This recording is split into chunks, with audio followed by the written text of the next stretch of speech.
Saygıdeğer yöneticilerim, genç arkadaşlarım ve basınımızın çok değerli temsilcileri.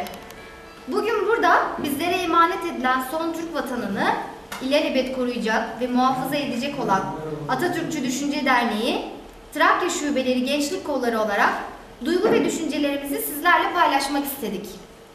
Değerli basın mensupları, vatanımızın ve büyük Türk ulusunun varlığı ve geleceği, yaşam damarları, anayasamızda değiştirilmesi dahi teklif edilemeyecek maddeleri olan yönetim şekli, devlet yapısı, dili, bayrağı, ulusal marşı, başkenti, ülkesiyle ve milletiyle bölünmez maddeleri bugün açıkça ihlal edilmekte, ne yazık ki demokrasi sözcükleri adı altında tartışmaya açılmakta.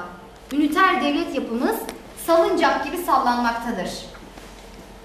Aklın ve bilimin yuvası olması gereken üniversitelerimiz bugün denklik açısından 3. Dünya ülkeleri üniversitesi sınıfına düşmüş. Aklın ve bilimin yerini hurafeler almıştır.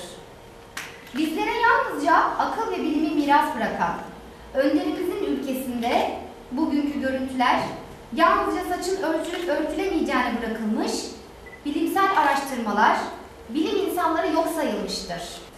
Özellikle bu öğrenci arkadaşlarımızı hedef alan üniversite rektörlerine soruyoruz. Bilim adına, insanlık adına neredesiniz? Ne yaptınız? Bu arada bilim insanlarını meçhul uçak kazasında yitiren Türk ulusu adına artık bilime ve bilim insanlarımıza sahip çıkıyoruz.